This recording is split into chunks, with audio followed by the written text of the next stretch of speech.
everybody, and welcome to another exciting installment of 5 Questions with a Wrestling Rampage. The three amigos are back in this bitch. That's right, guys. We are they're back. They're sweaties. Yeah. It's fucking hot. It's summer. It's hot, guys. It's fucking summer. Yeah.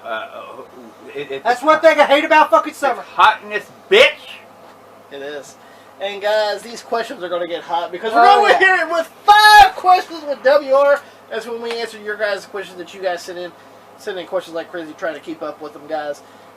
If you want to ask a question, Pops, how you do that? You got to do it in the comments down below.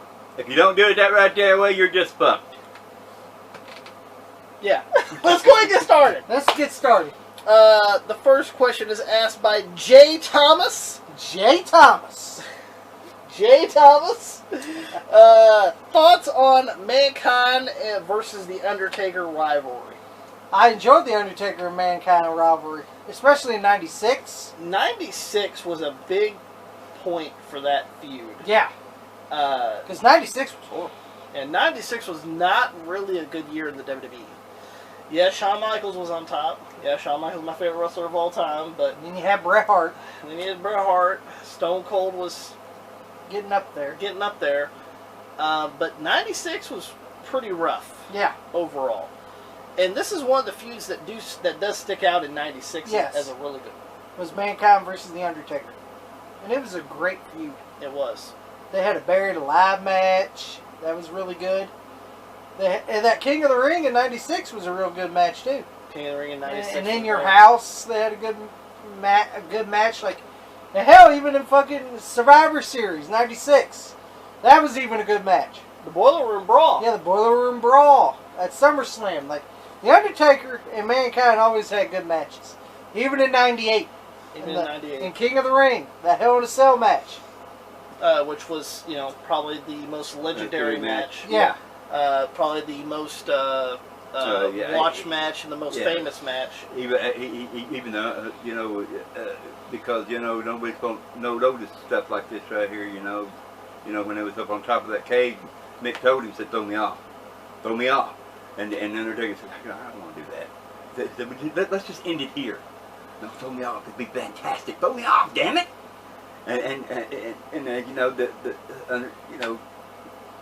Undertaker said he trusted me that right there much. I just grabbed him and just threw him off like he said to.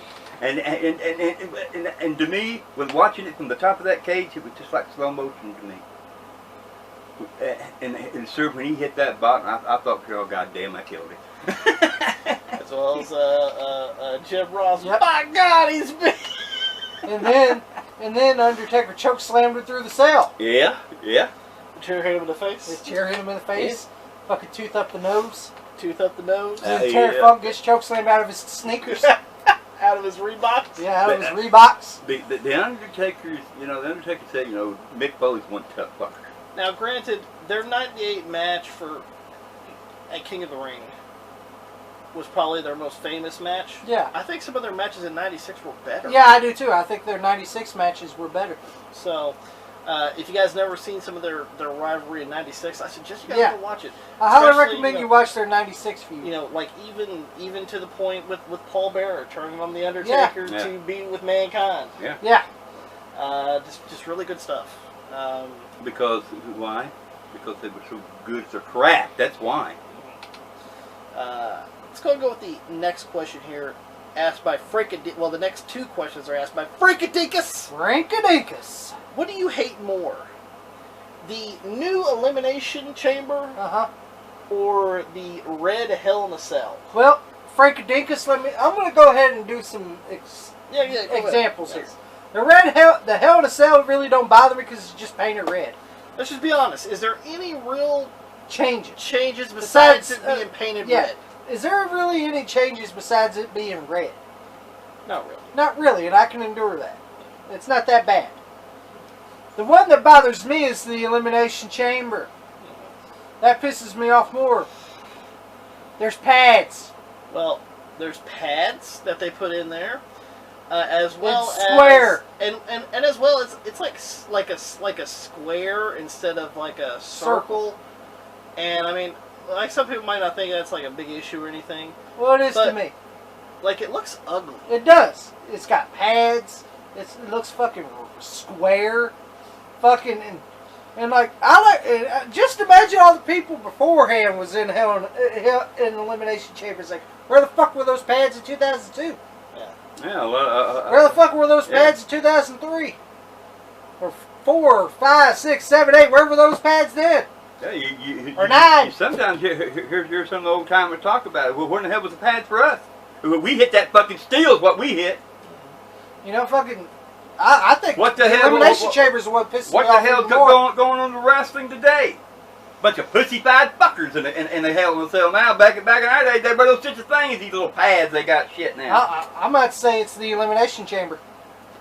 Same, just because of that reason. Yeah. I mean, is the Red Hell in a Cell kind of gaudy? Yeah. I mean, it doesn't look great. But it don't bother me as much as the Elimination Chamber. At least it wasn't like a huge change. It was just a color change. Yeah. Rather than an actual structure and, like, padding laid down. For the Hell in a Cell. Yeah. I mean, sorry, for Elimination Chamber. Piles, which one do you like? Sorry, which one do you hate more? The Elimination Chamber, because it didn't used to have them pads. I remember when them guys hit that fucking steel. That's what it was. It wasn't nothing but steel. Now they got the little pads. What's the matter, Pusscakes? Can't take it. As well as, should we mention that with the Red Hell in a Cell, does that include disqualifications now? I guess. I just want to know that. I think it does, since they colored it red. If you guys remember the match with Seth Rollins and The Fiend. That killed The Fiend, by the way. Yeah, that killed The Fiend when the Hell in a Cell ended in a disqualification. Does that include in the Red Cell now? Yeah. I don't know. I'm having thoughts. A Hell in a Cell. I thought it meant either pinfall or you climb out. Well, that's a cage. You don't have to climb out of Hell in a Cell. Well, still think they still do it today. Yeah. Well, they still can. But I thought once I always thought when you put somebody in the cage, it's right here to the end to the finish. You stay in there until nobody can fight no more. But evidently, I guess they changed the rules about that. I guess it's disqualification in the cage now. Okay. Frickadeekins' next question is: do you think Cesaro will be a world champion in WWE? No. No. And I love Cesaro. Great wrestler. Great wrestler. And I'm glad he's getting type of a push. Him and Seth Rollins been having some good matches because they have good chemistry. Yeah, they do. And Cesaro and Seth Rollins is a good talent, like he is. Sometimes he acts stupid, but it's the gimmick. Well, at least he's a good worker. At least there's no Messiah now. Yeah, at least there's no fucking Messiah. I can stand this era of Seth Rollins. That fucking Messiah gimmick. I couldn't stand that any fucking more. I was like, get this fucking guy off my TV. But Cesaro. Fantastic wrestler. Like, doing the big swing. Yeah. That's hard to do. Especially on big guys, too. On big guys. He's done it to Big Show. He's done it to Great Khali. He's done it to a lot of people. So, I mean, for him to do that swing, that's pretty impressive. As well as, like, the guy can... He can work. He can fucking work as well as, like, lift people for, like suplexes. Like, literally, he will lift them off the ground for a suplex. No jumping is involved. He will actually lift you up into a suplex. That's raw fucking power. Yeah. And I've loved Cesaro ever since Ring of Honor. I actually was at a Ring of Honor show where him and Chris Hero were a tag team. I enjoyed him and Chris Hero's team. The Kings of Wrestling. The Kings of Wrestling. They were the Ring of Honor tag team champions, and I was there to see them. They were taking on like Haas and Benjamin and the All Night Express and the Briscoes. The Briscoes. So I mean, and I was like, damn, these guys are fucking good. Minus Kenny King. Yeah. But Kenny King's never been good. But to be a world champion in WWE, he's been Intercontinental champion, I believe. He's been U.S. champion. And he's been U.S. champion. He's been multiple-time tag champion. He's been the useless-ass Andre the Giant Memorial Battle Royal winner. Yep. That's useless, by the way. No disrespect to Andre the Giant. No disrespect to Andre, but let's just be honest, it's useless. Yeah. They don't do nothing with it. Whoever wins that right here, what have they done? I mean, there's nothing there. Hey, you don't get no title shot. You don't get this. You don't get that. What does it really mean? If I want to, like, throw my ass over. Yeah. Because it ain't going to help me any. Yeah. If they told me if I was a wrestler, we want you to win that Andre the Giant Memorial Battle Royal. Yeah. Fuck you, throw me over. If I was a wrestler, let me put that right your way, because I'm not. But and back in the day, and they put me in something like that right there, I just walk over there and jump off the top rope, just land on the floor and say, well, whoever gets it ain't gonna help them anyway, because I've seen multiple motherfuckers win this sumbitch. What does it help them? But let's just be honest here. Vince even went on record on the Stone Cold podcast and said, well, Cesaro doesn't connect with the fans. Which is a blatant out lie. Yeah, which is a blatant out lie. He does. Now, I mean, I will say this. On a smaller scale. You know, he's not... He ain't no goddamn Nick Gage. Yeah. I don't give a fuck. Fuck him. I'm just telling the truth. Hey, Vince would kill for somebody like Oh, Nick he Gage. sure would. He sure would. Yeah, John Moxley. Yeah, John Moxley. Yeah. Vince would kill... What are you talking? No, you guys would kill for a guy like Cesaro is what you guys wish you'd kill for. You know, you can't even never get a sniff of a Cesaro. Sorry there, Mox. I'm sorry. Like, fucking, I hated that fucking John Mox. Oh, Vince would love to have a guy that could connect with the audience like fucking Mr. Bank Robber over here. Mr. Shark Teeth. Shark Teeth. Oh, you know, Look how good he's doing. He's in a feud with Zack Ryder. Boy, you're on a fucking roll. Matt Cardona. Matt Cardona. Yeah. Sorry. Well, but he mentioned the internet title. Well, that's Zack Ryder, so you're still Zack Ryder. You fucking Long Island bitch. Oh, don't forget. Maybe your fucking figures. Don't you ever forget. It's on Dynamite. Don't miss Dynamite. I ain't on Dynamite. It's just some fucking indie outlaw show. Well, they'll pick him up. Don't worry. Bring in Shark Boy. They'll pick them up. Well, you see, it's all part of the whole organization. So I'll say sooner or later they'll all be on fucking Dynamite. But yeah, fucking Cesaro's talented. But he will not be a world champion. No, because I know why. Because it's like Vince don't like him. Yeah, for some odd reason he just doesn't like him. Or he doesn't see the market in him. Yeah, he don't see the market in him. Now we'll say this. What happened to the goddamn thing? If you're a fucking good worker, you can be world champion. Yeah. You know. It doesn't exist anymore. I guess not. No, to make it exist now, it's not who you know. But we can have a guy. But we can have a guy with fucking ramen noodle hair and fucking. Well, it's on the other channel. Well, I don't give a fuck. You can, like he's a champion. Like he's a fucking world champion. He's a multiple-time world champion, Tom. He's a You see all the 4 belts he carries? He's a mega star. What do you buy them at? An old mega star. Well, see, so he bought you're Impact World Champion, big deal. That's outlaw. You're fucking 000 fucking world champion. I don't fucking know, some other fucking promotion. I don't know. Ooh, big deal. You won another outlaw belt. I'm this champion. Big deal. You won another outlaw belt. I'm AEW world champion. That's outlaw too. So you got 4 outlaw titles in one. Okay. Good job, Ramen. Okay. Now he showed all them belts. And you can't get over it. And I bet you every one of them belts, I bet you in each little promotion, hey, when you gonna bring him back that goddamn belt? Well, he's supposed to be losing one of the belts. I think it's Impact, if I'm not mistaken. Yeah, well. Oh, fuck Impact. Impact sucks just like the rest of them. Let's go. Pops, do you think Cesaro will be world champion?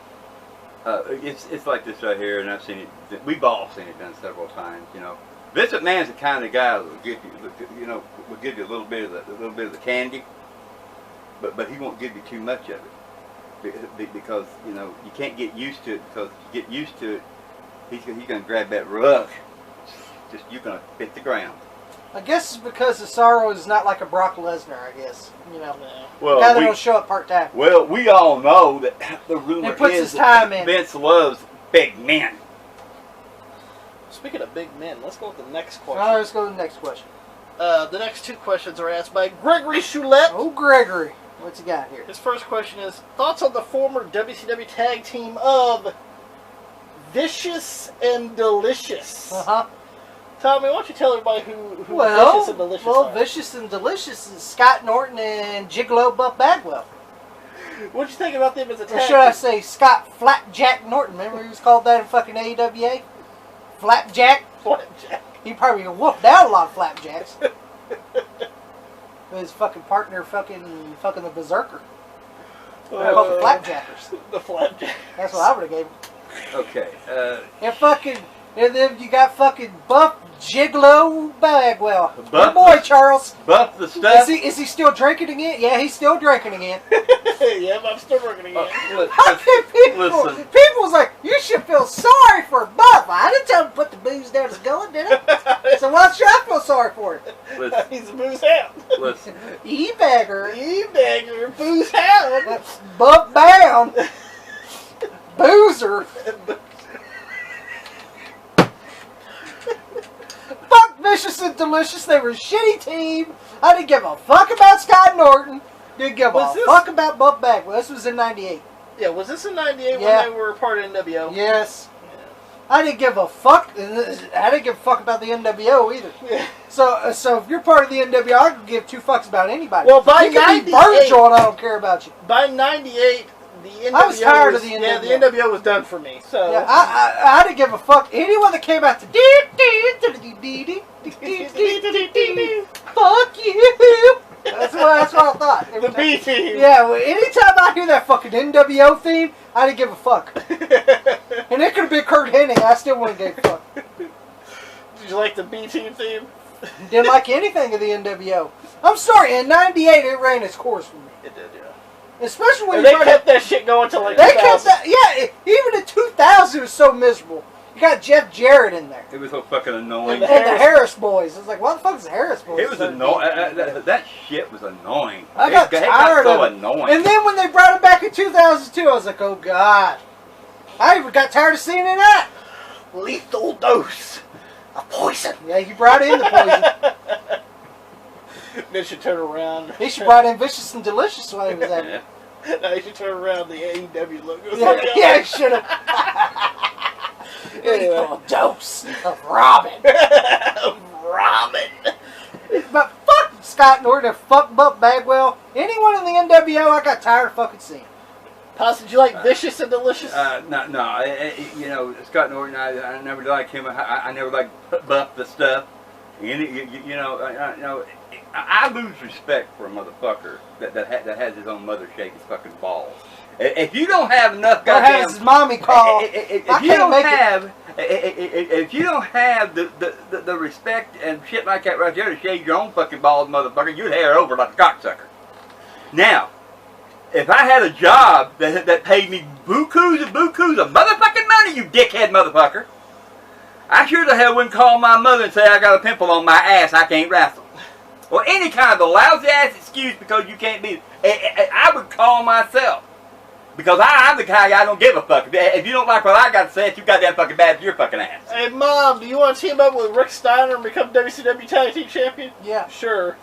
Hey, Mama! You want to be on a fucking forklift like a fucking cow? Sure, Buffy, anything for Sure, you. Buffy, anything for you, honey. You see, After that, I'll shave your taint. you see, and his mama too, and I don't know, maybe there's something going on there. It's because it sounds awful fucking Hey, funny Mama! I'm going to have a match with Roddy Piper and thinking I'm a top guy. Oh. And Judge Mills Lane's going to be the referee. You want to be in my corner and put the bucket on Roddy's head, Ma? Ma? Ain't got no paw. I ain't got no paw. I only got a maw. And that right there states, you know, I love Ronnie Piper. But in that right there states that my honor for him lowered a little bit because he was better than that. Yeah, fuck, he took the money like I would have. There was no goddamn way that I get in the ring and do that fucking shit. The only bucket been on anybody's head would have been Buff stuff, and I'd have gave it like this. Over his goddamn fucking head. But that right there, they'd have to call the cops. I'd beat the motherfucker's brains out with it. Alright, let's go to the next fucking question. Last question for this edition of 5 Questions, asked by Gregory Choulette. Thoughts on the epic, and I mean epic match at SummerSlam 1992. Uh-huh. You know, you're sitting here thinking what? Warrior and Macho? That match or, was good. or, Bulldog and Brett. or Bulldog and Brett. No, we're talking about Nails and Virgil. Oh, you mean Number one worst SummerSlam match of all time. Oh, It's one you of the mean worst SummerSlam matches of all time. You mean when they started in the middle of the ring, and the next thing you know, Nails got him in the corner. That's all they could do is choke. I call it the choke Yeah. match. Yeah, that's what I call it it, choked too. me up when I watched it. Me and Tommy actually did a review of SummerSlam 92. If you guys want to check that out in the archives, you can check that That out. was the worst fucking I watched SummerSlam that match shit. I ever. watched that shit, and I'm like, is this all this fucker can do? I literally, all I think he did was a couple of punches, a couple of kicks, and the rest of the time his fucking hands were around a fucking Virgil's throat. And I was like, fuck this match. Fuck Nails. Fuck meat sauce. No, he even asked fucking Brooke Hogan for $20 after taking a picture with him. I don't care who your daddy is. Give me that 20. Yeah, I don't give a damn who your daddy is. Your phone's ringing. Don't forget about us. It's your daddy. Yeah, I want my $20 before you answer. You remember when old boy was taking the picture of Virgil walked into the Motherfucker got my way.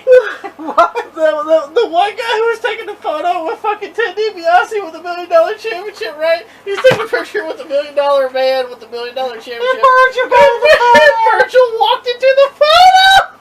And he goes, that'll be $20. I didn't ask for you fucking ass to be in the fucking photo. I tell you, No one Ted. I No one ain't wants a paying you picture of Virgil. Wrestling superstar. Wrestling superstar Virgil. Yeah, they're with the table. They're with a table like ours. Did you see? Ted DiBiase was closed and just said wrestling superstar Virgil. Wrestling superstar Yeah, that's Virgil. superstar Virgil. And you know, if you look real close to it, It says the $1 million it says man. $1 million man. You know, yeah, you're still trying to rain on his coattails, ain't you there? Fuck that match at That match SummerSlam. was- Honestly, that's probably one of the worst SummerSlam matches of all time. Yeah, worst SummerSlam match of all fucking time. Virgil versus Nails. If that right there has been the only match, then it had been a flop right there. But thank God it wasn't. Thank God it was in England. Yeah. Guys, England deserved it. we Well, hope they that didn't give a shit. we hope that you guys enjoyed it. If you guys did, be sure to give it a thumbs up or a thumbs down. It doesn't matter either way. But guys, make sure that you guys like us on Facebook, facebook.com/WrestlingRampage 2. You can also add me, Tommy, and Pops on Facebook as well. You can also follow us on Twitter at WrestleRampage, as well as follow me and Tommy on Instagram. Yes. And guys, make sure you guys hit that subscribe button for more great videos coming to you guys, because we're that cream that rises to the top. Cream of the crop. And nobody does it better. Stop.